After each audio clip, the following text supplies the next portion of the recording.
உங்கள் favourite TV ஷோக்களை இனி miss பண்ண தேவையில்லை. ZEE5 இல் முற்றிலும் இலவசமாக காணுங்கள். இங்கேயும் எப்பொழுதும். நான் செய்யாத தப்புக்கு எல்லார் முன்னாடியும் நான் மன்னிப்பு கேட்டது எவ்ளோ பெரிய அசிங்கம். அந்த வலி என் மனசுல சாகுற வரைக்கும் இருக்கும். என்னைக்குமே ஆறவே ஆறாது.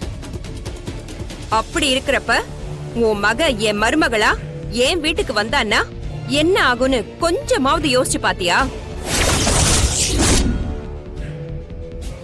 என்ன அவமானப்படுத்தினவள நான் சும்மா விடுவேனா? ஒரு நிமிஷம் கூட அவளை நிம்மதியாவே இருக்க விட மாட்டேன். ஒவ்வொரு நிமிஷமும் நான் அவளை படுத்துற கொடுமையில அவளாவே என் வீட்டை விட்டு ஓடி போயிருவா.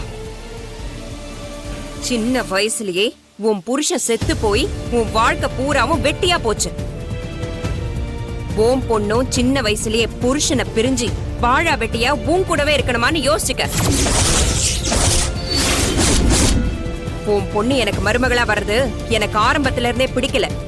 ஏன்னா நான் உன் அண்ணனை கல்யாணம் பண்ணிக்கிட்டு வந்த நாள்ல இருந்து இன்னைக்கு வரைக்கும் எனக்குன்னு அந்த வீட்டுல எந்த மரியாதையும் இருந்ததே இல்ல. நீ எனக்கு சம்மந்தி ஆகணும்னு ஆசைப்பட்டனா அப்புறம் நான் சொன்னதுதான் உன் பொண்ணுக்கு நடக்கும். கண்டிப்பா உன் பொண்ணு வாழா வெட்டியா வந்து நிப்பா.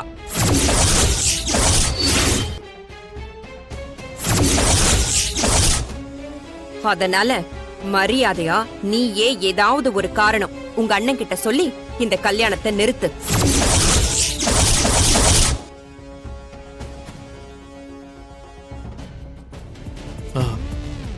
சொல்லுங்கப்பா. என்னாச்சு? என்ன பண்ணிட்டு இருக்கீங்க? அப்பா அது வந்துப்பா, ஏற்கனவே அவரை விட்டு எங்கேயும் போக கூடாதுன்னு சொல்லிருக்காரு. இப்ப இந்த விஷயம் தெரிஞ்சா எங்கேயுமே விட மாட்டாரு. அருள், உங்ககிட்ட தான் கேக்குறேன், என்னாச்சு சொல்லு. காரு டயரு நட்டு கழண்டுச்சு மாமா.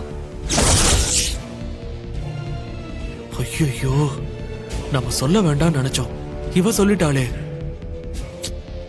நட்டு கழண்டுச்சா? ஆமா மாமா, கொஞ்சம் விட்டிருந்தா பெரிய ஆக்சிடென்ட் ஆயிருந்திருக்கும். நல்ல வேலை எங்களுக்கு எதுவும் ஆகல.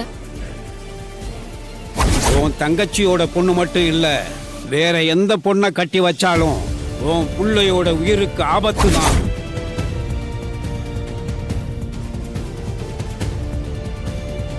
உன்னை இப்படி வெளியில வரக்கூடாது, கல்யாணத்துக்கு முன்னாடி நீங்க ரெண்டு பேரும் ஒன்னா சுத்தக்கூடாதுன்னு சொல்லியிருக்கேனா இல்லையா? நான் அவ்வளவு சொல்லியும் ஏன் இப்படி பண்றீங்க? ரெண்டு பேரும் படிச்சிருக்கீங்கல்ல, சொன்னா புரிஞ்சுக்க மாட்டீங்களா? இன்னொரு வாட்டி ரெண்டு பேரும் இந்த மாதிரி வெளியில எங்கேயும் சேர்ந்து போகாதீங்க சொல்லிட்டேன். நந்தினி, இப்போ உங்க அம்மாவுக்கு தெரியாம தானே வந்திருக்க. என்னம்மா பழக்கம் இது? அடுத்த வாட்டி நான் உன்னை இவன் கூட பார்த்தேன்னா உங்க அம்மா கிட்ட விஷயத்த சொல்லி அப்புறம் உன்னை கண்டிக்க வேண்டியதாயிடும் சொல்லிட்டேன். தயவு செஞ்சு அப்படி நடக்க வச்சிடாத நந்தினி. உங்க அம்மா உன்னை ரொம்ப நம்பி இருக்கா. நந்தினி, ஏய் அப்பா, எதுக்குப்பா இப்படி கோவப்பட்டு இருக்கீங்க? நான் சொன்னதை மீறி நீங்க ரெண்டு பேரும் திரும்ப இப்படி பண்ணா நான் கோவப்படாம என்ன செய்ய முடியும்? அப்பா, நந்தினி மேல எந்த தப்பும் இல்லப்பா. நான் தான் அவளை கம்பல் பண்ணி கூட்டிட்டு வந்தேன். அருள், இது ஒண்ணும் வெளிநாடெல்லாம் கிடையாது, நல்லா புரிஞ்சுக்கோ. கல்யாணத்துக்கு முன்னாடி நீங்க ரெண்டு பேரும் ஒன்னா சுத்துறத பார்த்தா ஊர்ல தப்பாதான் பேசுவாங்க. அதனால ரெண்டு பேரும் புரிஞ்சு நடந்துக்கங்க சொல்லிட்டேன். என் நம்பிக்கை பொய் ஆகலமா. என்னடி சொல்ற? நான் அருள் மாமா கிட்ட உனக்கு இந்த கல்யாணத்துல விருப்பமானு கேட்டேன். மாமா எனக்கு விருப்பமே இல்லைன்னு சொல்லிடுச்சு. என்னது? விருப்பம் இல்லைன்னு சொன்னானா? ஆமாமா, சுத்தமா விருப்பமே இல்லைன்னு சொல்லிடுச்சு. உன்னை பிடிக்குமான்னு கேட்டியா? அதத்தான் நான் முதல்ல கேட்டேன். அதுக்கு என்ன சொன்னா? உன்னை பிடிக்காம எப்படி இருக்கும், ரொம்ப பிடிக்கும்னு சொல்லுச்சு.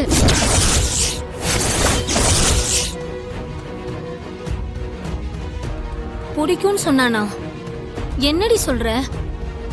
அவன் வேற ஏதாவது சொல்லிருக்க போறான். அது உன் காதுல தப்பா விழுந்திருக்க போகுது. மா, என்ன ஏன் பிடிக்கும்னு சொல்லி மாமா எனக்கு எத்தனை காரணம் சொல்லுச்சு தெரியுமா? நீ என்னமோ நான் தப்பா கேட்டு வந்திருக்கேன்னு சொல்ற. அம்மா, அருள் மாமா என்ன பிடிக்கும்னு சொல்லிட்டா பெரிய மாமா கிட்ட போய் நீயே பேசுறேன்னு சொன்னல. அருள் மாமா என்ன பிடிக்கும்னு சொல்லிடுச்சு.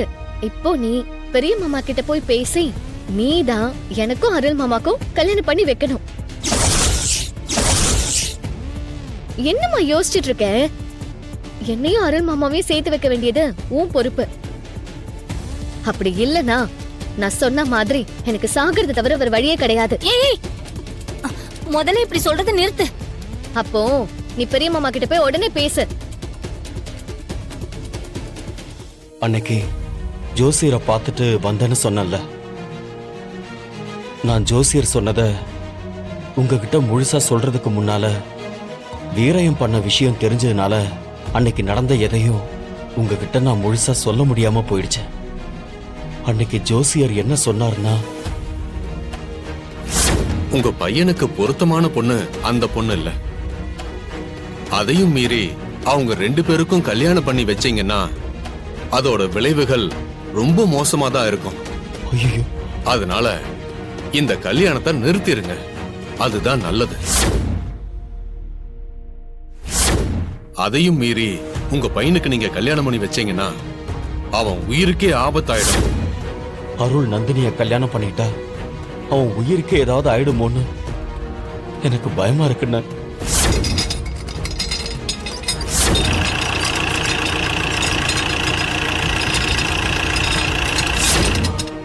அதனால தயவு செஞ்சு இந்த கல்யாணத்தை நிறுத்திடலாம் அண்ணா. அண்ணா, ஐயோ அண்ணா, அண்ணா, ஊருக்கு முன்னால நீங்க வேற வாக்கு கொடுத்தீங்க. உங்க வாக்க காப்பாத்த முடியாம போயிடுமோன்னு ஒரு பக்கம் பயமாவும் இருக்கு. அதனாலதான் இப்ப உங்ககிட்ட எல்லாத்தையும் சொல்லிடலான்னு நான் முடிவு பண்ணிட்டேன். நான் ஜோசியரை பார்த்துட்டு வந்தேன்னு சொன்னேன்ல,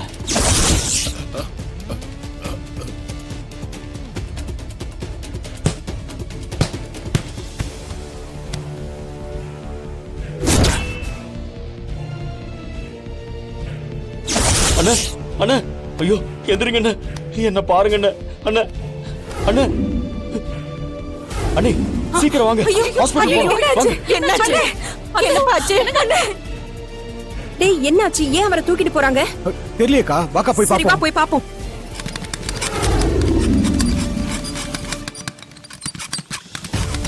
அண்ணா, அண்ணா, என்ன பாருங்க அண்ணா, என்னாச்சு? கடவுளே, அண்ணா, அண்ணா,